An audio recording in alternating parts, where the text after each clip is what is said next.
Good day and welcome to another edition of Citizens Movement Radio News. Today is Wednesday, 20 January 2026. I'm Bernard Chele, ready to bring you the latest news and updates. Here are today's headlines on Citizens Movement Radio News. Economic stability must reflect on citizens' lives, says Madzivanyika.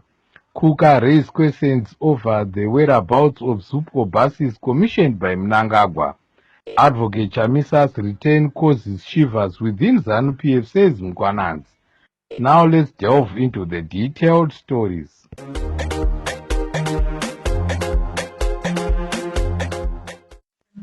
The Shadow Minister of Finance, Honorable Koban Madzivanyika, has said the much celebrated economic stability by ZANU-PF is not telling when it comes to standards of living of citizens. His comments come after the government statement that inflation has now dropped to a single digit. Honorable Madzivanyika said the so-called stability is not telling on civil servants who are still earning paltry salaries. He also said high unemployment rate is not reflective of an economy that is performing. Let's hear Honorable Madzivanyika speaking. The Zimbabwean government's claims of a single-digit inflation and the high economic growth in Zimbabwe is not just misleading. Actually, it is a cruel mockery to the millions of suffering Zimbabweans who are suffering under the weight of economic despair and economic hardship. You will find that while officials pat themselves on the back, particularly officials from the cabinet, officials from the government of Zimbabwe, they always pat themselves on the back to say we are doing well. But the reality on the ground tells a tale of an abject poverty. The reality on the ground tells of rampant unemployment. The reality on the ground shows that civil servants are forced to beg for survival because of the meager wages which they are getting. So this is a government which is intoxicated with the power and which is also oblivious of the cries of its people. As it stands, Zimbabwe is around 80% unemployment.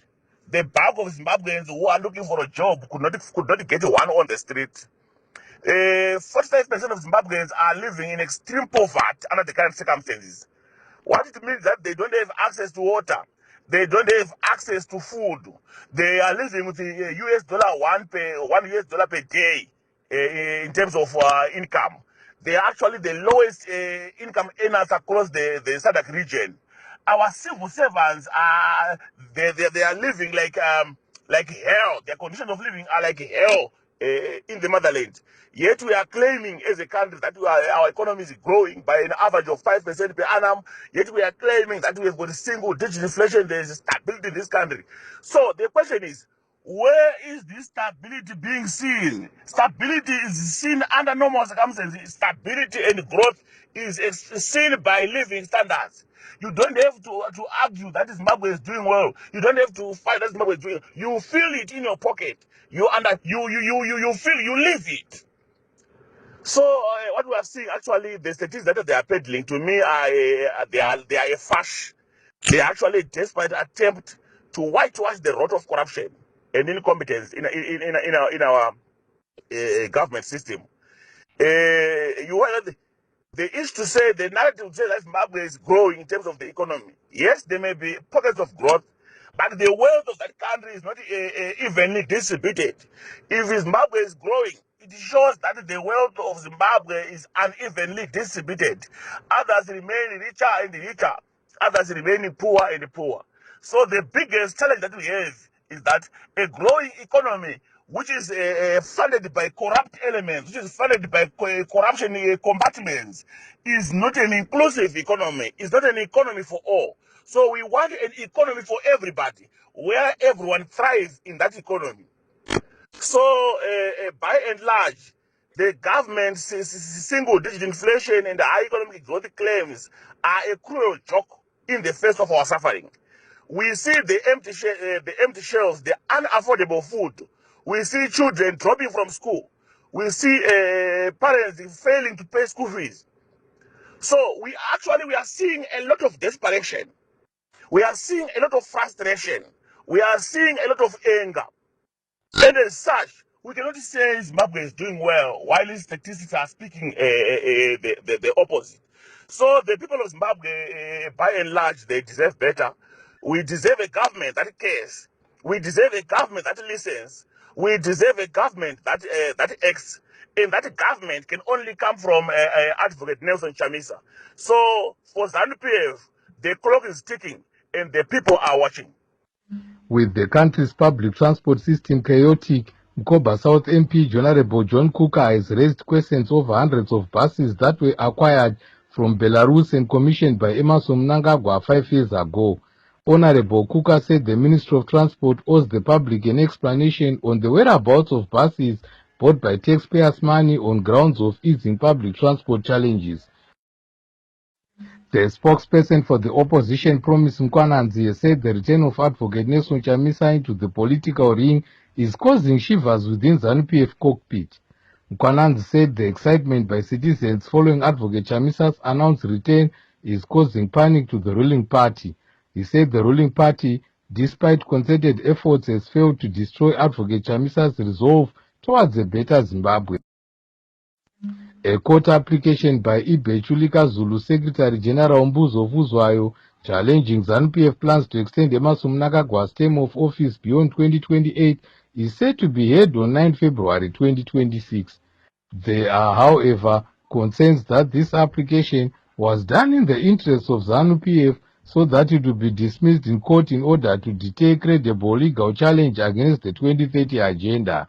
Today, constitutional lawyer Advocate Tabani Mpofu revealed that lawyers representing Fuzwayo have already been paid while Fuzwayo said he had not paid them, raising questions on who is behind the application. A local Pan-African and socialist organization, Zimbabwe Solidarity Movement, ZSM, has said they will proceed with their anti-imperialism demonstrations to be held on 3 February at the United States Embassy in Harare. One of the protest organizers, Obet Masarauri, told Citizens Movement Radio that they've done everything to satisfy all the requirements of the law to hold a peaceful protest. Let's tune in. Once again, Police Zimbabwe is weaponizing the Maintenance of Peace and Order Act. Zimbabweans have a right to protest under Section 59 of the Constitution. MOPO was never designed to deny citizens their right to protest. It was only an instrument to facilitate the maintenance of peace and order during the processions and protests. But what we are witnessing is that the police is now notoriously withdrawing Section 59 rights from citizens. And now they are now treating Zimbabwe as the police state, where the police can now impose their unlawful decisions, denying citizens their rights. Our initial communication to the police was clear on the 19th of January. We complied with all the dictates of MOPO, and accordingly, that such a notification gives us a right to go ahead with the protest. What the response from police then was that we should engage the Ministry of Foreign Affairs. We did respond to the police, advising them that their argument was a legality. Since things stand, whatever interministerial engagements that had to be done should have been done under internally, and there was no need for them to try to involve us. But then what we are witnessing days later, they are coming back with a different response to say our application on the 19th of January didn't comply with the details of MOPO, which is a lie, which is a pure lie. We still maintain that we have to stand with the people of Venezuela who are under siege from the great imperialist force, the Colossus, the US Empire. We are consulting our lawyers on the way forward, but definitely members of the Zimbabwe Solidarity Movement are still determined to go ahead with that procession to demonstrate our support for the people of Venezuela. A multi-stakeholder meeting on corruption and discrimination in health service delivery was held today in Bulawayo. The meeting was co-hosted by Transparency International Zimbabwe, the Women's Institute for Leadership Development, and the Bulawayo Progressive Residents Association. In the meeting, the health workers raised concerns over poor working conditions and unpaid allowances, with one community health worker saying the US $45 allowance was last paid in August 2025. The Ministry of Health cited the economic crisis, while MP said power cuts and system challenges are affecting service delivery. A former political prisoner from Mwenezi Tinei Mapepa has added his voice calling for the release of prominent opposition activist Madzibabave Shanduko from prison. Madzibabave Shanduko has been in pretrial detention since October last year and has been denied bail by both the Magistrates Court and the High Court. Mapepa said Madzibabave Shanduko is a political prisoner who is being persecuted by prosecution. Mapepa said, "From the onset, Madzibabave Shanduko is a political prisoner who is being persecuted by prosecution. No rocket science must tell us about this open truth. This is ZANU-PF response to whoever dares challenge their political power. I am personally one who experienced the same ZANU-PF tricks at Buffalo Range Prison in Chirezi.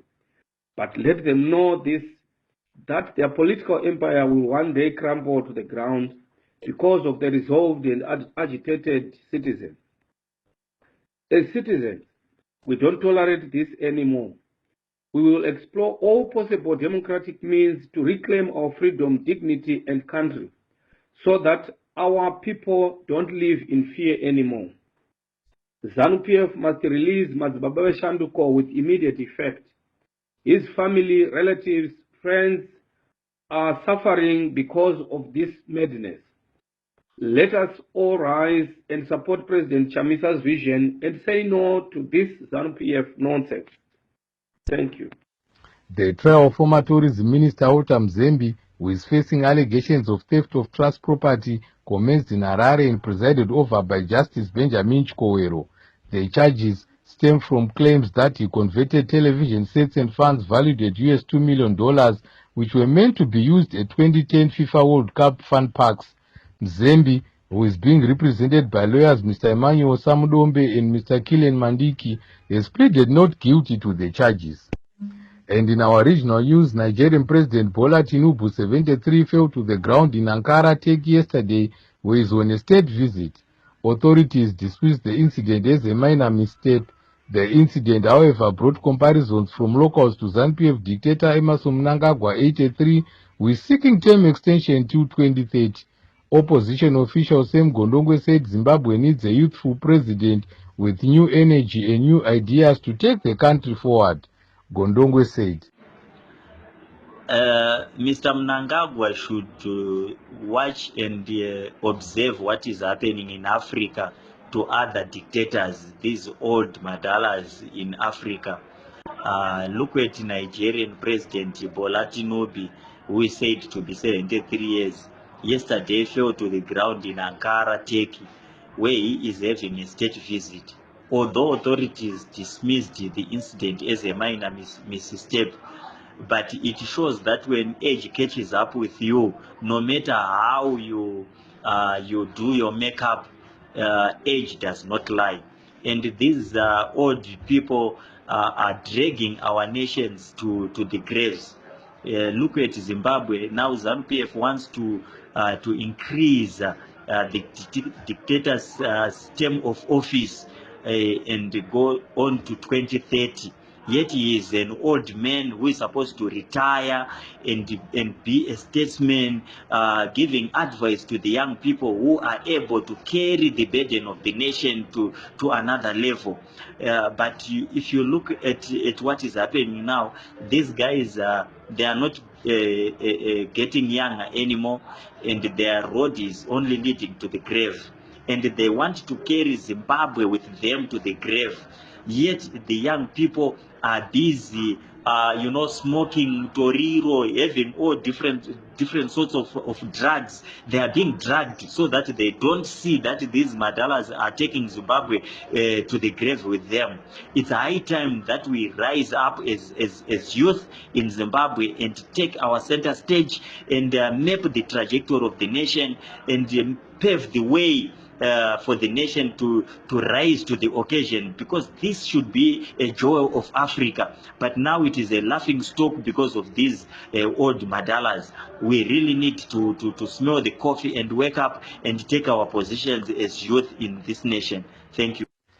On Citizens Movement Radio, in our sports news, the Zimbabwe under-19 men's team were beaten by 204 runs by India under-19 yesterday in the Super 6 stage of the ongoing ICC Under-19 World Cup, which Zimbabwe and Namibia are co-hosting. Zimbabwe will play the next match against Bangladesh this coming Saturday. The Second Republic's corruption poster boy Wikne Chivayo keeps on splashing cars and cash on individuals. Today, Chivayo announced that he has gifted former Warriors coach Sunday Chidzamba a 2026 GD6 Toyota Fortuner and US $20,000 in cash.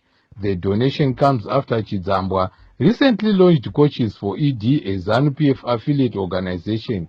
Critics have accused Chivayo of capturing the country's football following his controversial sponsorship to Highlanders Football Club.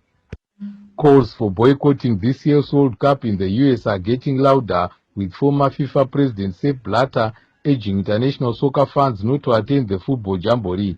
Blatter cited security issues for the fans over increased authoritarianism by US President Donald Trump.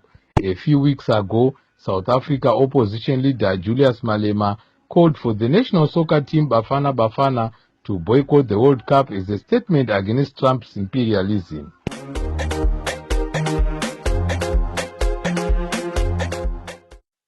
To conclude our Citizens Movement Radio News, here are the headlines once more. Economic stability must reflect on citizens' lives, says Madzivanyika. Kuka raised questions over the whereabouts of Zupo buses commissioned by Mnangagwa. Advocate Chamisa's return caused shivers within ZANU-PF, says Mkwananzi. The news on CMR English was brought to you by Bernard Stele. Me and the whole team wishes you all a wonderful evening. Good night to you all. Stay tuned to Citizens Movement Radio, your station of choice, speaking truth to power. Meet me again another news bulletin.